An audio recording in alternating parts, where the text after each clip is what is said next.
करेंगे। Balakot air strike को पाकिस्तान नहीं भूल पा रहा है। बालाकोट एयर स्ट्राइक की बरसी पर पाकिस्तानी प्रोपेगेंडा का पर्दाफाश हुआ है।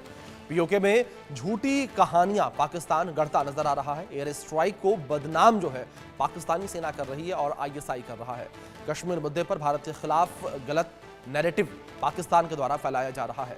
ये बड़ी खबर जो इस देश निकलकर सामने आ रही है, कश्मीर के मुद्दे पर ये प्रोपेगेंडा फैलाया जा रहा है। बालाकोट स्ट्राइक की बरसी पर पाकिस्तानी प्रोपेगेंडा फैलाने में जुट गया है, जहां पर इसके लिए पाकिस्तान उन लोगों का इस्तेमाल कर रहा है जो कि लगातार भारत विरोधी एक्टिविटी में शामिल हैं। बताया जा रहा है कि पाकिस्तान खासकर पाकिस्तानी सेना और आईएसआई पाक अधिकृत कश्मीर के कुछ संगठनों को आगे करके सोशल मीडिया और सार्वजनिक कार्यक्रमों के जरिए झूठी कहानियां गढ़ने की कोशिश कर रहा है। 14 फरवरी 2019 को पुलवामा आतंकी हमले में 40 भारतीय सैनिक शहीद हो गए थे और इस हमले की जिम्मेदारी पाकिस्तान स्थित आतंकी संगठन जैश ए मोहम्मद ने ली थी। इसके जवाब में भारतीय वायुसेना ने 26 फरवरी 2019 को पाकिस्तान के खैबर पख्तूनख्वा स्थित बालाकोट में एयर स्ट्राइक कर जैश ए मोहम्मद के ट्रेनिंग कैंप को तबाह कर दिया था। इस ऑपरेशन के बाद से पाकिस्तान बौखलाया हुआ है और लगातार इस सर्जिकल स्ट्राइक पर सवाल उठाने की कोशिश कर रहा है। अब सर्जिकल स्ट्राइक के इस सालगिरह के मौके पर पाकिस्तान की तरफ से पाकिस्तान के कब्जे वाले कश्मीर में कई कार्यक्रम आयोजित किए जा रहे हैं, जिसका मकसद बालाकोट एयर स्ट्राइक को बदनाम करना और कश्मीर के मुद्दे पर भारत के खिलाफ झूठा नैरेटिव बनाना है। जानकारी के मुताबिक 27 फरवरी को पीओके में इंटरनेशनल स्ट्रेटेजिक स्टडीज एजेके नामक संस्था एक नेशन कॉन्फ्रेंस आयोजित कर रहा है, जिसका शीर्षक है an affirmation of Pakistan's resolve to the Kashmir conflict peace and stability. तो कुछ इस तरीके से झूठा प्रोपेगेंडा फैलाने का ये प्रयास किया जा रहा है और जो सर्जिकल स्ट्राइक की गई है उसको लेकर पाकिस्तान अभी भी जो है वो कहीं ना कहीं तड़पता हुआ नजर आ रहा है। और अब जब बालाकोट में हिंदुस्तान गरजा था उसको लेकर कुछ जानकारी आप तक पहुंचा दें, जहां भारत की एयर स्ट्राइक से पाकिस्तान सदमे में है। पुलवामा हमले के 12 दिन बाद पाकिस्तान में तबाही जो है वो देखने को मिली। आतंकी संगठन जैश ए मोहम्मद के ट्रेनिंग कैंप को तबाह कर दिया गया इस एयर स्ट्राइक में। एयर स्ट्राइक में पाकिस्तान के कई आतंकियों का खात्मा किया गया और आतंकी ठिकानों पर करीब 1000 किलो बम गिराए गए थे। और इससे आप समझ सकते हैं किस तरीके से आतंकी ठिकानों को तबाह किया गया था, किस तरीके से आतंकी ठिकाने जो थे उन पर एयर स्ट्राइक करके उन्हें तबाह किया गया, उन्हें जमीन में मिलाया गया, खाक में मिलाया गया। लेकिन पाकिस्तान के द्वारा जिस तरीके से अब यहाँ पर एयर स्ट्राइक की बरसी है, इसको लेकर झूठा प्रोपेगेंडा फैलाया जा रहा है। भारत को लेकर झूठा प्रोपेगेंडा फैलाया जा रहा है। कश्मीर को लेकर जो है पाकिस्तान इस वक्त झूठा प्रोपेगेंडा फैला रहा है। और जिस तरीके से बरसी जहां एक बड़ी उपलब्धि भारत के लिए बताई गई, जिस तरीके से भारत ने पाकिस्तान के ऊपर जो है ये अटैक किया था, सर्जिकल स्ट्राइक की थी, उसको लेकर पाकिस्तान अभी भी तिलमिलाता नजर आ रहा है। इस बीच हमारे सहयोगी अजय जांडियाल जुड़ गए हैं, सीधे उनका रुख करेंगे अधिक जानकारियों के लिए। अजय, सबसे पहले जानकारी आपसे मैं चाहूंगा बरसी को लेकर कि किस तरीके से इस वक्त पाकिस्तान जो है वो तड़पता हुआ नजर आ रहा है। और इसी बीच हमारे साथ खास मेहमान group captain retired UK Devnath ji भी जुड़ गए हैं, जो कि डिफेंस एक्सपर्ट है। सर, मैं आपका रुख करूंगा, उससे पहले कुछ जानकारी अपने सहयोगी से ले लेते हैं। अजय, देखिए, पाकिस्तान जिस तरीके से लगातार हालात से जूझ रहा है, उसके बाद पाकिस्तान अगर कुछ कर सकता है तो यही किसी भी तरीके से अपने लोगों और दुनिया का जो है ध्यान भटकाने की कोशिश करे।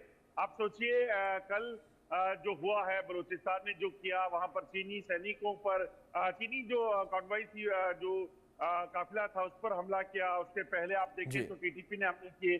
कल ही बलूचिस्तान का जो एक वो अपना एक न्यूज़पेपर जो छाया करते हैं बीएलए के लोग, वहां से उन्होंने छाया करके बताया है कि पिछले कुछ दिनों में 8 पाकिस्तानी सैनिक, जिनमें आईएसआई के लोग भी शामिल हैं, उनको जो है वो उन्होंने मार गिराया है अगवा करके। तो इस चीज को अगर छुपाना है तो कुछ तो प्रोपेगेंडा करना पड़ेगा ताकि अपने लोगों में अपनी फेस सेविंग जो है हो सके। और शायद इसी वजह से जब आज एयर स्ट्राइक की बरसी है तो उस वक्त पाकिस्तान ने उस एयर स्ट्राइक पर सवाल उठाने के लिए कई कार्यक्रम का आयोजन किया है और उसकी आड़ में कश्मीर मुद्दे को एक बार फिर से उठाने का प्रयास जो है वो किया जा रहा है।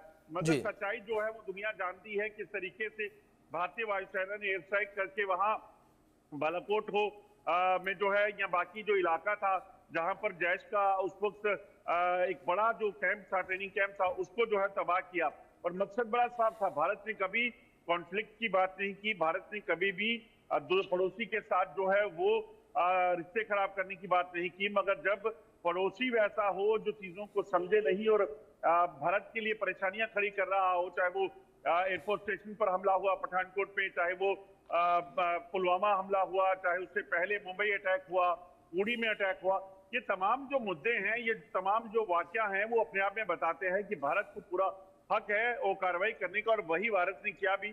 26 फरवरी को एक बड़ा हमला करके, स्ट्राइक करके जैश के ठिकानों को निशाना बनाया था और एक संदेश पाकिस्तान को दिया था कि इस बार जैश के ठिकाने निशाने पर थे, अगली बार जरूरत पड़ी तो पाकिस्तान के सेना के ठिकाने भी हो सकते हैं। जी बिल्कुल बिल्कुल, जाहिर तौर पर अजय, जिस तरीके से एक बड़ी कार्रवाई को अंजाम दिया गया था पुलवामा हमले के 12 दिन के बाद जो है ये जवाबी कार्रवाई भारत के द्वारा की गई थी।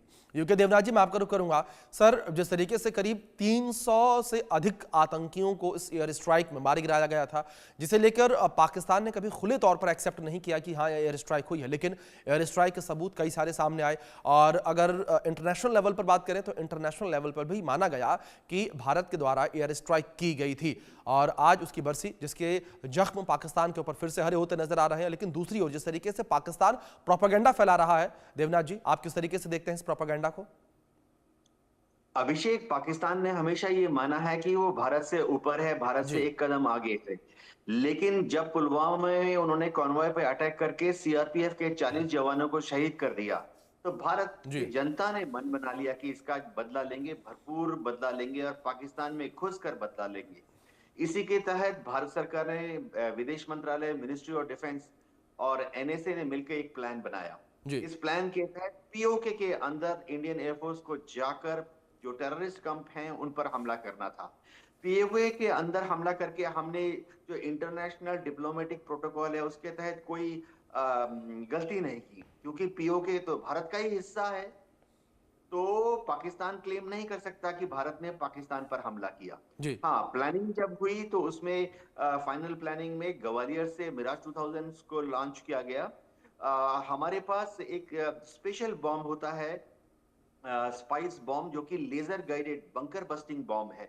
तो मिराज 2000 में इनको लगाया गया और इन्होंने बालाकोट के अंदर घुसकर जो टेररिस्ट कैंप थे, हमारी जो इंटेलिजेंस ब्यूरो है, खासतौर से रॉ के जो एजेंट्स हैं, उन्होंने पाकिस्तान के जो टेररिस्ट कैंप हैं उनकी एग्जैक्ट ग्रिड लोकेशन, जो कि लैटिट्यूड लॉन्गिट्यूड हम बोलते हैं एयरफोर्स के भाषा में, वो बता दी थी।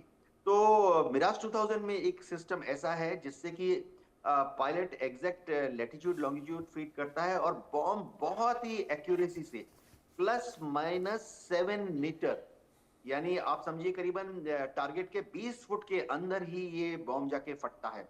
और जब ये हमला हुआ तो उस वक्त पाकिस्तान की एयरफोर्स सो रही थी। हमने हमारे जो एयरबॉर्न अर्ली वार्निंग एयरक्राफ्ट हैं, नेत्रा, उसको भी उस वक्त वहां पर बॉर्डर पर डिप्लॉय किया था। और नेत्रा की रिपोर्ट के अनुसार जब मिराज 2000 बालाकोट पर ये बॉम्ब्स गिरा रहे थे, उस वक्त पाकिस्तान एयरफोर्स का कोई भी जहाज हवा में नहीं था। इसका मतलब है कि पाकिस्तान की जो सर्विलेंस रेडार है उनको भी नहीं पता लगा, उनके जो ऑपरेशनल रेडीनेस प्लेटफॉर्म